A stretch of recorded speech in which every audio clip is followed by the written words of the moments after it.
everyone! As you might have known from my previous video, I spent a weekend boothing at an anime art market a couple of months ago as an artist vendor. Since this was gonna be my first ever booth as an artist, I wanted to make a video about my experiences. So here are some stories of my very first time being an artist vendor, with real footage! Also yes, that is me. Hey guys, we are on the way to Suntech to set up our booth. Over here is my booth partner. She's Akagiro on Instagram. She's super cool. This here is Aka. She helped me run the booth on both days. And as I've said, she's super cool. Are you nervous? Soon enough, we'd arrive at our destination, Suntech Convention Hall. The car ride was honestly such a fever dream. I'd been wanting to booth at an event so badly, and I was finally gonna be able to. At that point, it was still pretty hard to believe it. Here's a look at the lobby. It gets super crowded later in the day, but it's pretty empty now. We collected our exhibitor passes and walked in the hall of Doki Doki Anime Market. Cool! We got to our table and immediately started setting up. It took us over an hour to put up the grids, displays, and everything else, and the whole time they had a very interesting playlist running on the speakers. Y'all, they're playing the Anka song. It's making me so uncomfortable. After much tiring work, our booth was fully completed. As we were counting down the minutes till the doors opened, we also counted down the minutes till we froze to death thanks to the air conditioner being directly above us. While the other artists were either chatting around or still rushing to finish setting up, I wanted to go have a look at the atmosphere outside the hall, cause, you know, why not? I took a peek out the door and went straight back to my booth. I don't actually remember how the crowd looked like anymore, but it was enough to send me running back, Tom and Jerry style. There was a lot of people. But anyway, a few minutes later, the clock strikes 11:30 a.m. and the doors are opening. Let's Doki Doki this anime market. Or some other cringy phrase. We could hear the crowd slowly entering the hall and start on their hunt for merch. Most people who visited my booth just looked at the displays and walked away right after. It happens all the time. But I am glad that they took the time to look at my stuff a little. You know, in the beginning, I actively greeted people who visited my booth because I wanted to show that I'm friendly and approachable. But I eventually stopped because, well, wouldn't it be awkward if we just went, "Hi there." Hi. Okay, well, crap. I didn't plan this far into the conversation. Am I supposed to keep it going? Are they expecting me to say something more? Oh no, I'm just leaving them hanging.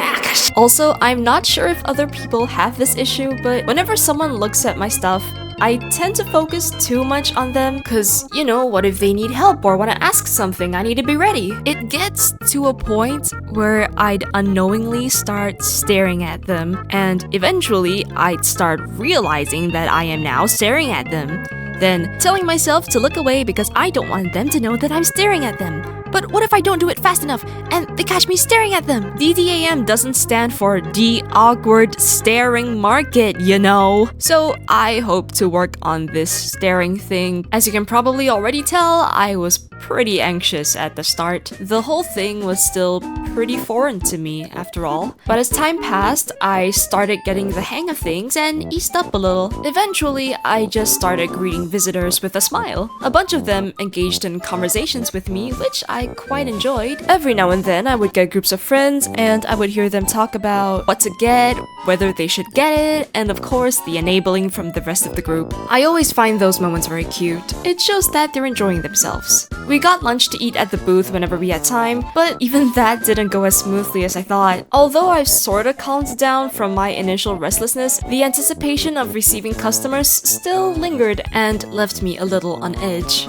This led me to eat super slowly, and it took me 5 hours to finish lunch. Because I'd feel bad if someone wanted to ask me about an item, and I'm over there with chopsticks for walrus tusks. 2 lessons were learned that day. I cannot eat a full meal during a con, and that some food can still taste pretty good after sitting out for 5 hours. And if you're wondering, the time I spent in the toilet regretting everything was also 5 hours. Right next to our booth was a signboard that showed our roll letter. Every now and then, this signboard would topple over because people walking around would accidentally nudge into it. Eventually, the screws came loose and it would collapse even if you just looked at it. The people boothing right behind us found me in one of my several attempts of hopelessly trying to fix it. They fixed it entirely and we've had 0 falls from then on. Absolute lifesavers. I hope they win the lottery. Time passed super quickly and soon enough, the first day was over. I was tremendously happy with how well my booth was performing. I had pretty low expectations in the beginning, so it's super relieving to see that it turned out well. I was gonna film something for the closing of the first day, but I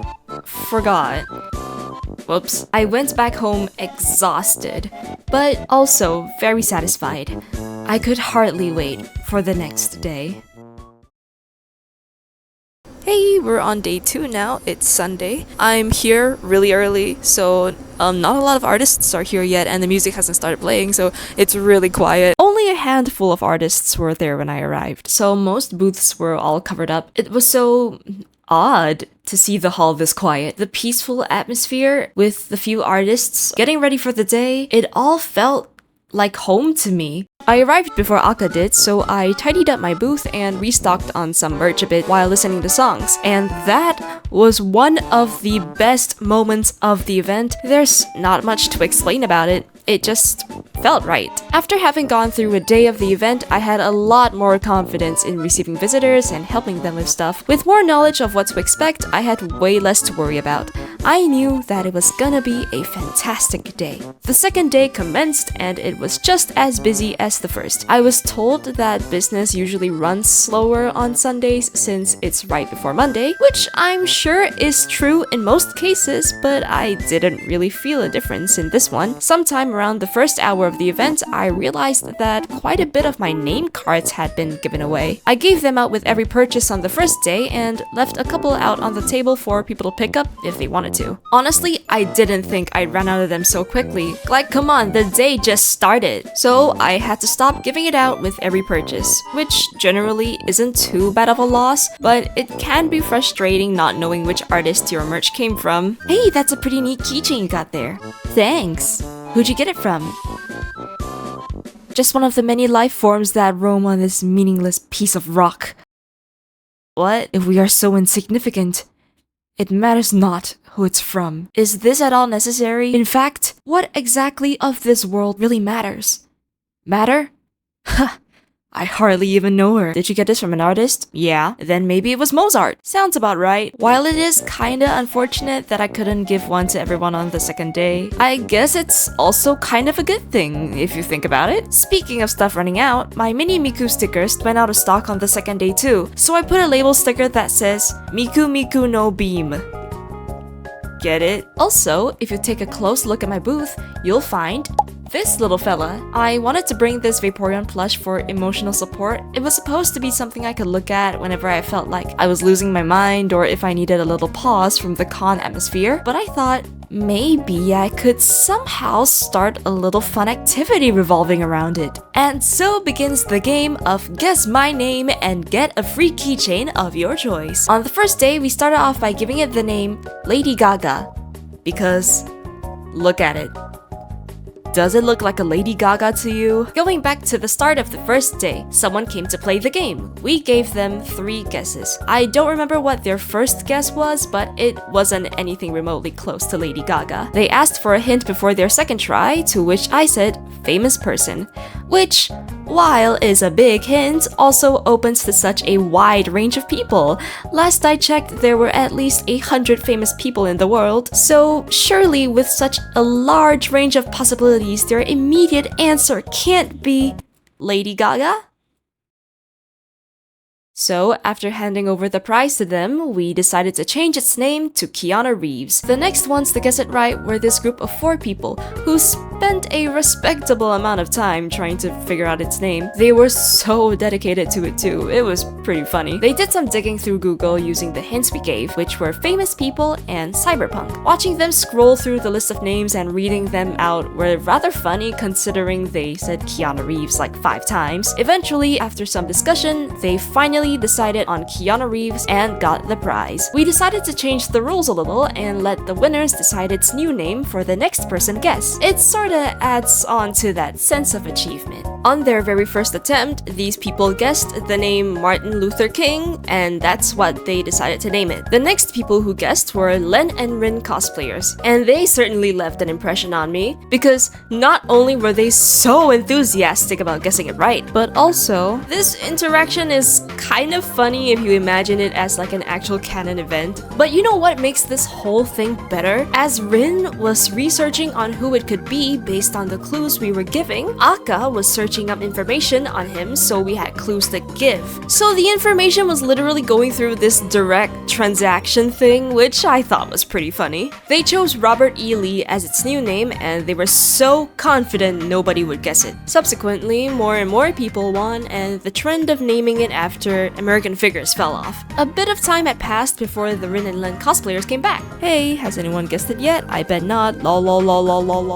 Someone already guessed it. It was 2 names ago. Of all the groups and individuals that played, 8 of them had their victories. But there was one particular group of people that didn't win that I want to talk about. They gave pretty random names and were nowhere close to it. After a bit of guessing and failing, they started talking about how their friend Kay would be able to guess it right because he knows Pokemon. But I wasn't too sure how Kay would fare considering its name at that time was Thomas Jefferson. I wanted to continue the game because it was a lot of fun seeing people try to solve it and celebrate when they've won. But I realized that I was losing a lot of potential revenue with how many keychains I was letting go. So I had to stop the game and start a new one with a completely different rule. Someone farted, guess who, and you will get a free sticker of your choice. The answer was that the person guessing had farted. Nobody suspects themselves, unless they have a good sense of humor. Not a lot of people got it right this time. Most guessed either Flareon or Vaporeon, but a good handful of people asked if it was only between those two, to which I'd reply, I'm not gonna say anything. People did try to guess me or Aka, which was the original answer actually, but we changed it because it was still pretty predictable. The Rin from day 1 came back as Farina on day 2. She had a go at the new game and didn't get it, but in honor of her return, I told her what the answer was. I whispered it in her ear and she said, "Hey, that's not nice." I laughed it off after she said that, but moments later I was wondering if she'd actually been offended by it, and I felt bad. On the off chances that she's watching this video right now, hi. I'm sorry I called you stinky. One guy walked up to my booth and went, "Hey, remember me?" And as a matter of fact, I did remember him. He was one of the guys who came on the day before, and it seems like he brought his friend Kay to answer the question. Bro, that's obviously Kirby. I did not think that the guy would come back with Kay, who, by the way, definitely knew those were Vaporeon and Flareon. You should have seen the look on his face when he realized that the question was now different. And that was one that not even Kay could answer. I think we only had 2 winners that day, but there's one in particular that I'd like to mention, which was somebody cosplaying as Rainbow Dash from My Little Pony. She and Fluttershy saw the prompt and discussed among themselves about what the answer could be. For a short moment, Rainbow Dash said to Fluttershy, "Me, I farted." But she didn't say it to us, so we didn't take it as an answer, and they slowly walked away. But then we thought, you know what, we should let her have the prize. So before they could walk any further, I told them they'd gotten it right and they looked pretty happy about it. Honestly, I'm really glad I told them. If I hadn't, they wouldn't have had that little celebratory moment. I hope it made their day a better one. Day 2 went by a lot faster than day 1, and I was really bummed out when it was about to end. 20 minutes left till the event was over, and we could already hear other boothers start packing up to leave. And I was like, dang, these people work fast. I ought to start packing up too.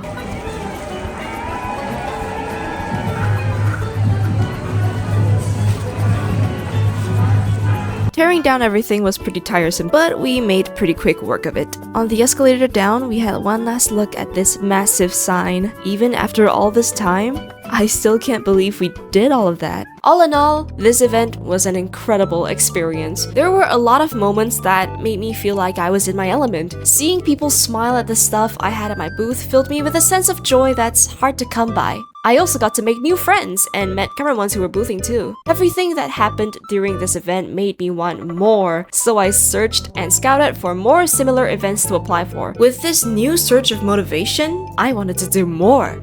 I wanted to do better. In fact, this video came out way later than I wanted because right after the event, I went straight back to making more merch designs instead of working on this video.